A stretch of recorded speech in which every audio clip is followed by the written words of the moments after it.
Welcome in, subscribers. Welcome in, new viewers. How you doing? I'm Ion Prime. Thank you so much for joining me today, and got some good stories to talk about, including Gamescom announcements earlier today. Disappointing news, but He-Man delayed again, so we'll talk about that later in the video. And also going to go over some more Switch games that I have in my collection. This time looking at three of kind of the more oddball Switch games that I have in my collection. We'll be talking about that later on in this video. But first up, Gamescom opening night live. It was earlier today. Tons of game announcements, tons of game updates as well. And some of the highlights include Gears of War E-Day. They released a campaign trailer. Silent Hill Townfall got a new trailer for the horror game. New look at Tides of Annihilation, which is looking good. Mega Man Dual Override got a new look at that. Looked really cool. Crazy Taxi World Tour multiplayer mode was revealed, which looked absolutely bonkers, which that's the way Crazy Taxi should be. And also got a new look at the Witcher 3 expansion, Songs of the Past. Mega Man Dual Override, definitely a highlight for me. It looked great. The level's very imaginative. We even got a look at one of the bosses, a Twinkle Girl. We got a look at Proto Man, a brief look anyway, at Proto Man and Rush, his companion. So Mega Man Dual Override looks really good. You know, I have kind of a complicated history with Mega Man. I love playing any of the Mega Man games in the NES, the Mega Man X series, Mega Man 11, I have that.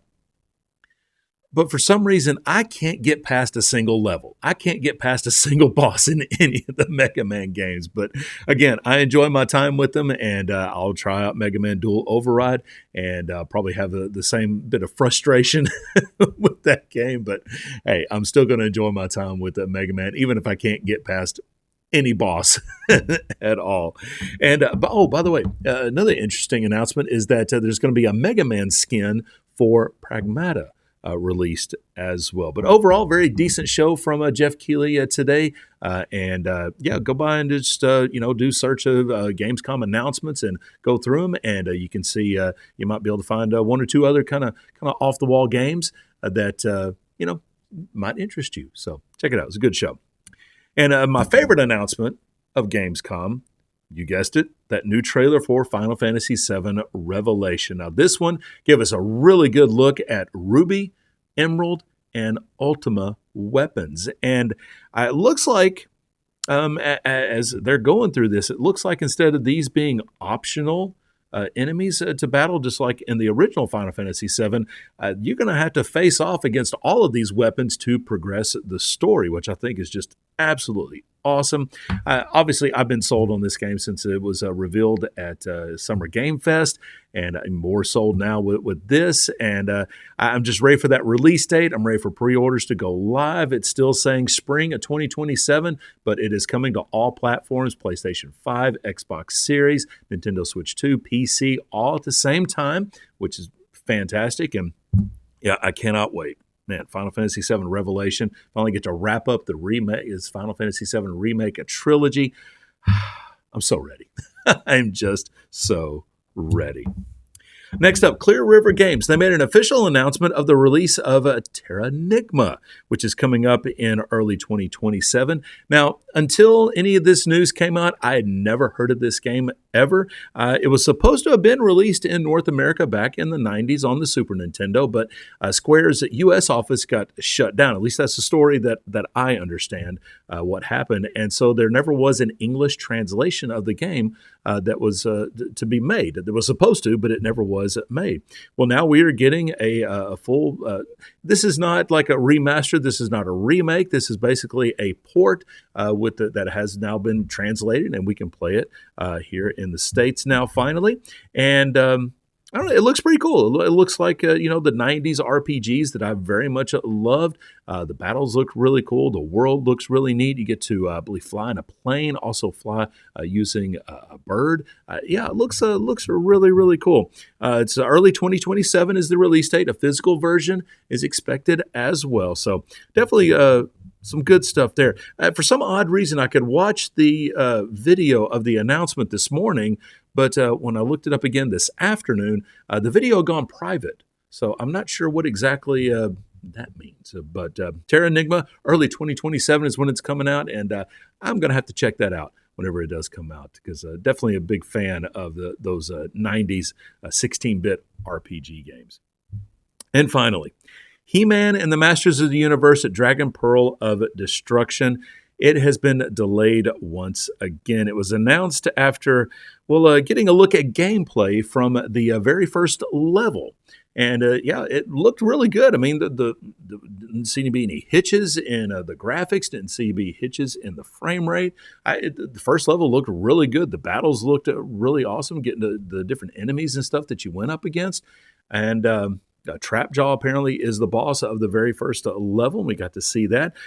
He-Man and Teela were shown off in this particular trailer. Man-at-Arms is another selectable character. And then you get to unlock She-Ra later on in the game. So that's pretty cool. But yeah, it's sad. It's been delayed into early 2027. So so it was delayed out of spring of this year into this summer, and now we've got this delay into early 2027. So roughly about another year they've needed to work on this game. So hopefully this comes out. That's the only thing that worries me because of these delays and just what it looks like, just that first level. I hope this game comes out. That's what I hope. Limited Run Games, that they're doing the physical release for it. So hopefully we'll get a really, really cool collector's edition. Being early 2027 when this is coming out gives me a little bit more time to save up for what could be a really, really cool collector's edition for He-Man, Masters of the Universe, Dragon Pearl of Destruction. It looks like a really, really fun game. I'm just sad that it's gotten delayed into 2027. Well, today going to look at some games in my Nintendo Switch collection. These are more kind of the oddball games that I have in my collection that I very much enjoyed. And the first one is actually one that if you find it in a physical format, where Walmart, Best Buy, wherever, pick it up because I know I've seen it at my local Walmart for about $20, but it has been delisted digitally. So the only way you can get it now is physically, and I'm glad that I picked it up at the time. But that would be Cruisin' Blast.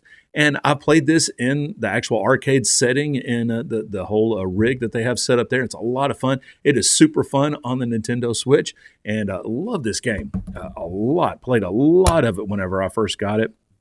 And I mean, just a very fun, over-the-top arcade racer. Yeah, absolutely love it. But again, this has been delisted digitally. No one is really sure why, because there's not technically like branded cars, at least that I remember in the game. Maybe it's something with the music. Maybe I'm not sure. But if you do, if you were not able to get this digitally, the only way that you'll be able to play it is to find it physically. But like I said, I've been able to find this locally for like $20. So definitely pick it up. It's worth the whole amount of $20 to be able to pick that up. Next to the oddball games in my Nintendo Switch collection, and look, I'm going to go and preface this by saying in no way, shape, form, or fashion is this the best beat 'em up that is out there, but it is a fun beat 'em up, and I very much enjoy my time with it. And I think just because I'm kind of a big fan of Karate Kid, obviously you can see with the shirt, huge fan, Karate Kid. Well, this is the Karate Kid Street Rumble, and again, not the best beat 'em up, but it was still a lot of fun to go through and play through this beat 'em up. You can play obviously as Johnny, and yeah, it's just so fun. Absolutely love it. Yeah, sorry, just yeah, looking at some of the but I mean playing as Daniel, playing as Johnny, man, it's a good game. Pick it up if you find it. You can find this one again for cheap. I've seen it $15-20 locally. So yeah, if you find it, definitely pick it up and try it out. And finally, another one of the oddball games in my Nintendo Switch collection. This would be Wild Guns Reloaded. Now, I played this back in the day on the Super Nintendo. On my Super Nintendo Mini, I hacked that and put this game on here as well. It's a fun game, kind of a difficult game as well, but was glad I was able to find this here locally. And yeah, a lot of fun. Wild Guns Reloaded, one of those I don't know what kind of game you would, I don't know what genre of game you would call this, but definitely a fun, a little shooter, or kind of an arcade type of shooter. But a lot of fun. Wild Guns Reloaded. Again, if you can find this physically, it's a little hard to find physically nowadays. But if you can find it physically somewhere, definitely pick it up because it's a lot of fun. a lot of fun to get to play through uh, this. Yeah. Sorry for my distractions here, but I get looking on the back. Anyway, I might have to set that down. Get back to the video. Thank you so much for watching today. I really do appreciate it. If you want to, get some more details about anything I've talked about today, I will have my sources down in the description below. So be sure to stop by there and check out those sources. If you are new to the channel, hit that subscribe button, hit that follow button. Would love to have you along for the ride on this YouTube journey. And let's see, what else? What else? Like the video if you like it, dislike it if you don't. And yeah, if you want to talk about anything that I've talked about today, do that down in the comments section down below. And yeah, keep your controllers charged, my friends. I'll be back tomorrow with some more gaming news. Guys, thank you so much for watching. I really do appreciate it.